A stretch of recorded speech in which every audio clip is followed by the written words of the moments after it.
Hello friends, நேற்று நீதிமன்றம் போயிட்டு வந்து தலைக்கு தண்ணி ஊற்றிட்டேன். அடிக்கடி 2-3 நாள் தலைக்கு தண்ணி ஊற்றுனா எனக்கு சளி பிடிச்சிச்சு. பனி நாள் வேறையாச்சா, மழை வேறு இருந்துச்சா, எனக்கு இந்தமாரி சளி இருந்துச்சுன்னா, எனக்கு இந்த இது இருந்துச்சுன்னா ரொம்ப டென்ஷனாக இருக்கும். தூங்கவே விடலன்னு வச்சுக்கோங்களேன். ஆனால் வந்து மாத்திரை ஸ்டெப்சில்ஸ் போட்டேன், பிரகாரத்துக்கு சிரப்பு குடித்தேன், நாட்டு மருந்து சிரப்பு எல்லாமே குடித்தாலும் எனக்கு அந்த இது போகலன்னு சொல்லிட்டு நான் ஒரு முரட்டு வைத்தியம் பண்ணுவேன். அதாவது இந்த துணி எடுத்துருங்க பாருங்கள், இந்த துணி நல்லா காஞ்ச துணி, ஒரு துணி, இந்த மாதிரி ஒரு நல்ல துணி எடுத்து நல்லா இப்படி கையில் வச்சு இப்படி பிடிச்சிக்கணும். சொல்கிற குறிப்புகள் ரொம்ப ஜாகிரதையாக ஹேண்டில் பண்ணணும். இந்த மாதிரி வளைஞ்சி இருக்கக்கூடியது, இந்த மாதிரி வளையணும். அந்த குச்சி வந்து ரொம்ப முரடாக இருக்கக்கூடாது. அருகம்புல் எடுத்துக்கலாம். நுனியை கட் பண்ணிட்டு கொஞ்சம் நல்லா மெலிஸ் புல்லாக எடுத்துக்கலாம். எனக்கு கீழா நெல்லி தான் கிடச்சிதுன்னு சொல்லிட்டு நான் கீழா நெல்லி எடுத்துருக்கேன். அதனால் வந்து இப்போ இதை வந்து பாருங்கள், மூக்கில் விடுப்போம். மூக்கில் விடும்போது நமக்கு தும்மல் வரும். தும்மல் வரும்போது கரெக்டாக இந்த அப்படியே கப்ளிங் போட்டுடணும். திறந்து விட்டிங்கன்னா அது பிரச்சனை ஆகிடும், வேறு மாதிரி பிரச்சனை ஆகிடும். சவ்வு விட்டுணுன்னு சொல்லுவாங்க.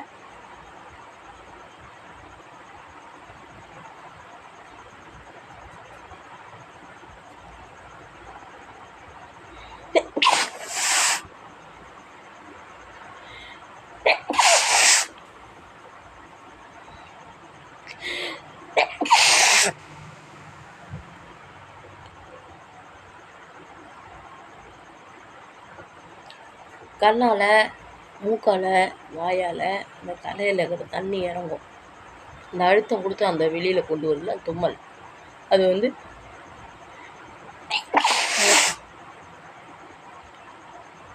இப்போ நான் இந்த வைத்தியம் முடிச்சுட்டு போகும்போது இந்த துணி நனைஞ்சிடும். இப்போ பாருங்கள், இப்போ கொஞ்சமாக நனைஞ்சிட்டு பார்த்தீங்களா?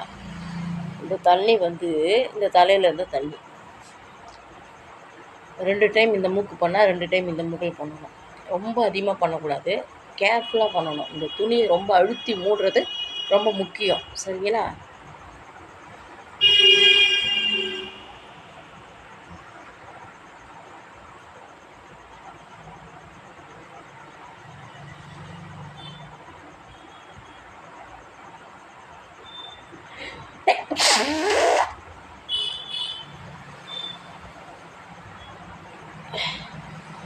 பார்த்தீங்களா எவ்வளோ தண்ணி வலிச்சிருக்குன்னு?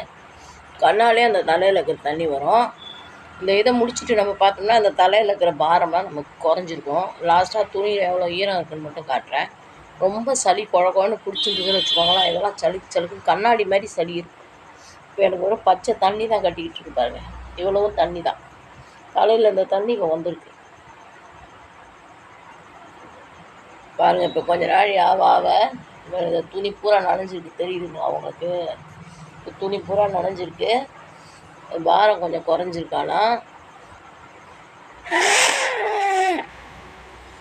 பார்த்தீங்களா? கட்டிகிட்டு இருந்ததெல்லாம் வந்துருச்சு. சளியை காட்டான்னு நினைக்காதீங்க, இது வைத்தியம். இன்னும் கொஞ்சம் புஷ்ஷிங்கோட இது பண்ணோம்னா வந்துடும் எல்லாமே.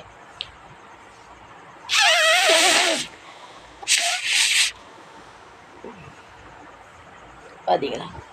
சளியெல்லாம் வந்துருச்சு. தெரியுதா? கண்ணாடி மாதிரி சளி. இவ்வளோதான் இருந்த சளி வந்துருச்சா? இப்போ என்ன செய்யணுன்னாக்கா, இதில் வந்து உடனே வந்து நம்ம தைலம்லாம் அப்ளை பண்ணக்கூடாது. ஏன்னா கொஞ்சம் நாளைக்கு எரியும். ஒரு 1 மணி நேரத்துக்கு எந்த தைலமும் அப்ளை பண்ணக்கூடாது. ஆனால் நீங்கள் இந்த மாதிரி செஞ்சிங்கன்னா ரொம்ப ஃப்ரீயாக, பாரம்லாம் குறைஞ்ச மாதிரி ஃபீல் பண்ணுவீங்க. இதை வந்து இந்த மாதிரி செய்யும் பொழுது அருகம்புல்லில் செய்யுங்க. ஆனால் செஞ்சால் கூட ஒரு சின்ன அதாவது என்ன ஒரு கடுகில் 5ல் 1 பங்கு அளவுக்கு ஒரு பிளட்டு கூட தெரியும். அதுக்காக நீங்கள் பயப்பட தேவையில்லை. ஆனால் இதை எல்லோரும் செய்யுங்கன்னு சொல்ல, தைரியம் இருப்பவர்கள் செய்யுங்க. ஆனால் இது நல்ல ட்ரீட்மெண்ட் தான். நான் வந்து 15 வருஷமாக இதை நான் கடைப்பிடிச்சிட்டு வரேன். அதை எங்கள் அம்மா செய்ய மாட்டாங்க, பயப்படுவாங்க. தைரியமானவர்கள் மட்டும்தான் இதை செய்ய முடியும். சரிங்களா? என் மேலே குற்றச்சாட்டு வச்சுக்கூடாது. ஆனால் இப்போ நான் ஃப்ரீயாக ஃபீல் பண்ணுறேன். இதுதான், இப்படி தான் நான் தலையிலேருந்து எனக்கு வருஷத்தில் ஒரு முறை தலையில் தண்ணி ஊற்றினா மட்டும் எனக்கு ஒத்துக்காது.